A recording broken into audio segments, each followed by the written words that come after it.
Sagesse debout en silence, écoutons le Saint-Évangile, paix à tous. Et à ton esprit. Lecture du très Saint-Évangile selon saint Marc. Gloire à toi, Seigneur, gloire à toi. Soyons attentifs.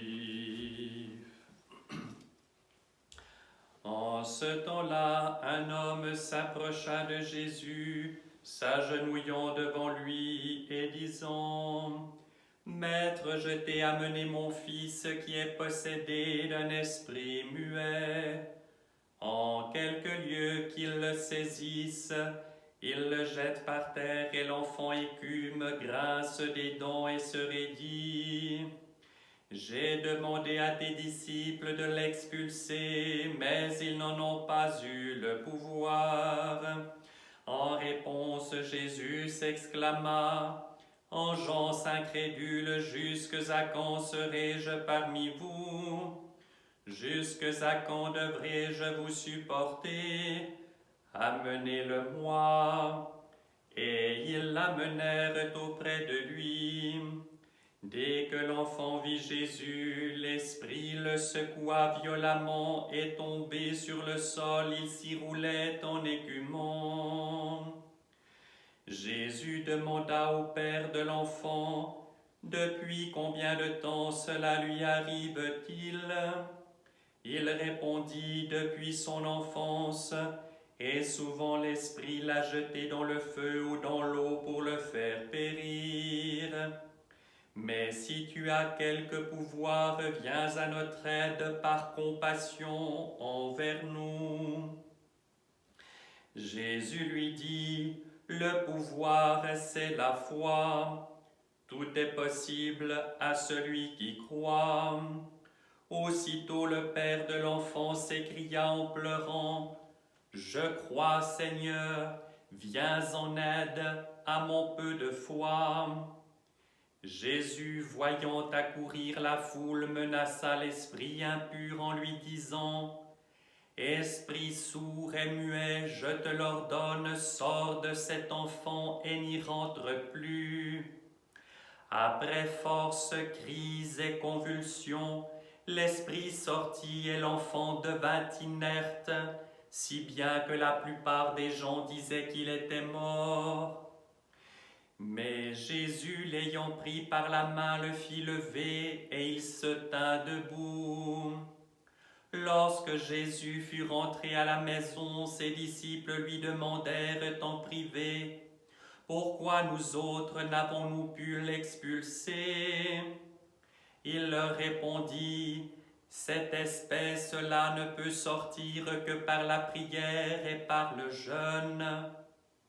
Partant de là, ils traversèrent la Galilée, et Jésus ne voulait pas qu'on le sût, car il instruisait ses disciples et leur disait: Le Fils de l'homme va être livré aux mains des hommes, et ils le feront mourir.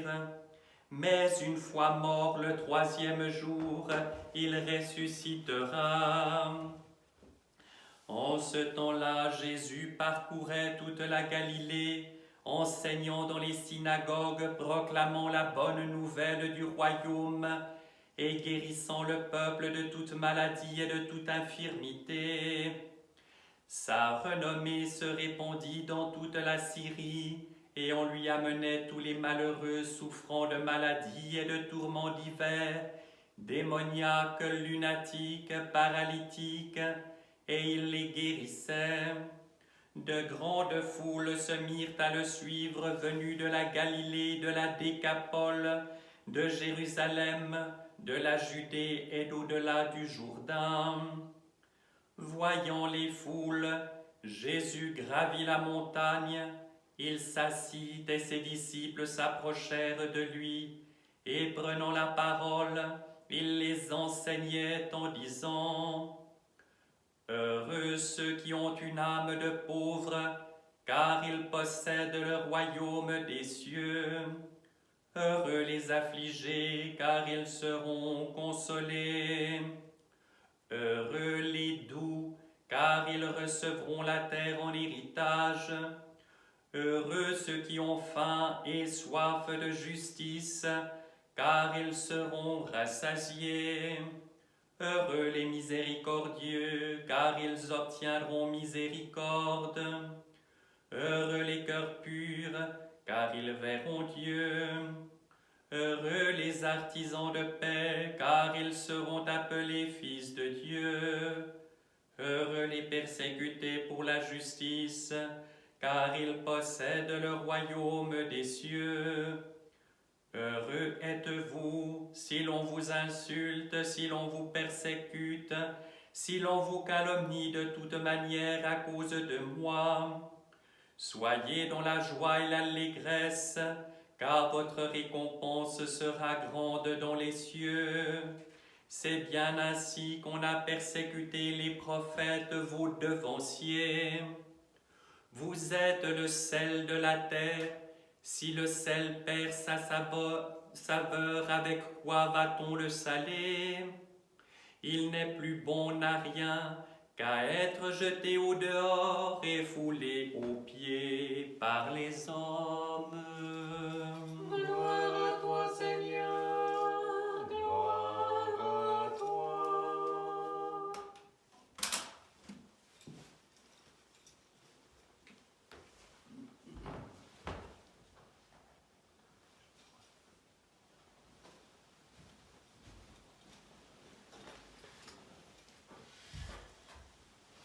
Au nom du Père et du Fils et du Saint-Esprit, ainsi soit-il. Chers frères et sœurs, nous traversons une période difficile. Nous savons que ça n'est pas un épisode qui va passer comme cela, mais qui va durer. Et nous savons par notre foi que le Christ est tout-puissant, que Dieu est tout-puissant, que nous sommes dans sa main et que nous n'avons rien à craindre. C'est lui le maître de toutes choses. Et aujourd'hui, nous commémorons Saint Jean Climac. Dimanche passé, c'était le dimanche de la croix plantée au centre du carême comme pour nous signifier que la croix n'est pas un objet d'effroi, comme ça pouvait l'être autrefois, mais une joie et la terreur des démons. Parce que sur elle, le Christ notre Dieu a récapitulé tous les crimes de la terre depuis les origines du monde jusqu'à aujourd'hui et a annihilé sur cette même croix la force de mort et de destruction que pouvait avoir le péché jusqu'alors. Et donc, c'est une joie immense que de savoir que ce trésor de vie nous est offert à chacun d'entre nous. Et dans la période qui suit maintenant, jusqu'à la semaine de la Passion, à la grande semaine sainte, eh bien, nous allons avoir des exemples de vie chrétienne, de vie spirituelle tout à fait éminente. Et aujourd'hui, c'est la commémoration de Saint Jean Climac. Climac, le nom du grec, climax qui veut dire échelle. Tout simplement, ce surnom lui a été donné par rapport à l'écrit qu'on lui avait demandé à la suite de sa grande vie ascétique, cet écrit qui décrivait les différentes étapes pour arriver à cette impassibilité, ce moment où l'âme est tout en Dieu et trouve son repos en Dieu. L'évangile d'aujourd'hui, la première péricope montre ce miracle extraordinaire du Christ, de cet enfant qui est tourmenté cruellement depuis son enfance. Et ce tourment est un tourment infligé par le démon pour essayer de le faire périr. Et n'est-ce pas ce qui nous arrive à travers nos passions? Est-ce que Satan ne cherche pas à faire périr nos âmes? Notre trésor le plus grand, le plus important, ce qu'il faut à tout prix sauver. Pourquoi? Parce que c'est avec cela que nous entrons et que nous acquérons la vie éternelle. Nous savons que cette vie terrestre est difficile et nous sommes dans une période où nous le constatons, où nous serons peut-être confrontés à la mort, par exemple. Et il y a tant de gens qui aident ceux qui souffrent. Nous pensons au personnel des hôpitaux, mais à tant d'autres qui, d'une façon ou d'une autre, contribuent à faire en sorte que les choses se passent le mieux possible. Et donc, c'est une invitation à changer de vie, à la conversion. Chers frères et sœurs, ce carême est un temps béni. Il doit être lumineux parce qu'il nous oblige à nous dépouiller de tout ce qui n'est pas nécessaire et de nous attacher à l'unique nécessaire, c'est-à-dire à la personne du Christ, vrai Dieu et vrai homme. Chers frères et sœurs, il y a la foi et l'espérance. Dans le récit de l'Évangile, il est question de foi. Pourquoi les apôtres n'ont-ils pas pu chasser ce démon? Eh bien parce que leur foi s'était affadie, s'était comme dissipée ou affaiblie en tout cas. Parce que plus tôt dans l'Évangile, on dit que le Christ envoyait les apôtres et leur donnait le pouvoir de chasser les démons. Donc cela montre que chez les apôtres, il y avait une perte de foi. Il y a cet homme qui est désespéré et qui, sachant bien que le Christ est un thaumaturge, croit à demi. Il y a ce peuple et ces scribes qui sont là, qui eux ne croient pas ou mal. Et le Seigneur fait sa démonstration, pas tant pour, dans son questionnement par exemple, lui qui sait tout, il n'a pas besoin de poser ces questions, mais pour venir nous trouver, venir nous chercher dans notre manque de foi. Et ainsi, suscitant, lorsqu'il parle d'engeance incrédule, c'est un mot, c'est une expression extrêmement forte, il utilise quelque chose de général, parce qu'il ne va pas mettre le doigt sur l'incroyant. Il va plutôt essayer de susciter un retour sur soi de l'entier des gens qui entendent cela. Et pour nous, aujourd'hui, qui venons d'entendre ce passage de l'Évangile. Et ensuite, nous voyons et nous constatons toujours la même chose avec le Christ. Quand il s'adresse à la personne, il a une parole de miséricorde, d'encouragement pour susciter ce retournement et lorsque le retournement est là, pour fortifier celui-ci. Alors, chers frères et sœurs, dans cette période difficile, cette période de tourment, d'inquiétude, de questionnement, nous devons chérir la foi. Nous devons cultiver cette espérance que Dieu ne nous abandonnera jamais, quoi qu'il nous arrive. Quelque souffrance que nous ayons à vivre, il sera là. Et parce qu'à travers tout ce que nous aurons à vivre de beau, de lumineux, et nous avons plein de témoignages autour de nous, de belles choses qui se passent aujourd'hui, comme des choses difficiles, tout pourra concourir à un mieux dans notre vie spirituelle. Parce que les miracles n'ont pas de sens pour eux-mêmes. Le Christ n'est pas un magicien, on n'est pas dans la magie. C'est la guérison spirituelle qui est le cœur de toute chose, et c'est celle-ci que le Christ veut atteindre en nous, parce qu'il est venu en ce monde pour sauver ce qui était perdu. Pas en perdition, perdu. Et il faut que nous nourrissions cette foi et cette espérance par l'amour. Et il faut demander l'amour au Saint-Esprit. C'est lui qui nous fait connaître l'amour du Christ.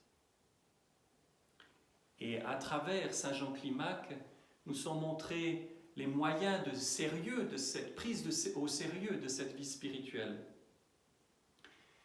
Et on nous parle de cet exemple qu'il a été, de vie dans le repentir, dans le jeûne et la prière. Parce que le jeûne et la prière chassent les démons.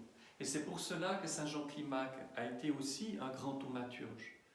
Il ne guérissait pas par lui-même, mais la présence du Christ était si forte et si grande en lui que les gens étaient touchés, se convertissaient et étaient guéris. Alors, chers frères et sœurs, ne perdons pas courage, restons fidèles. Ici, au monastère, nous célébrons les offices comme toujours, à huis clos peut-être, mais vous êtes tous là. Vous êtes tous là devant nous. Vos cœurs sont unis aux nôtres. Et nous offrons le saint sacrifice pour nous-mêmes peut-être, mais surtout pour le monde. Nous offrons les joies, nous offrons les tristesses, les misères. Et il y a comme un va-et-vient d'amour entre le ciel et la terre. L'autel de la terre et l'autel du ciel sont unis et ne forment plus qu'un. Il n'y a plus de séparation entre le ciel et la terre. Et notre mission de chrétien est de témoigner, de vivre ce que nous avons connu du ciel et ainsi devenir des outils utiles, utilisables dans les mains de Dieu, parce que ce n'est pas nous qui agissons, mais c'est toujours lui en nous. Au nom du Père et du Fils et du Saint-Esprit, ainsi soit-il.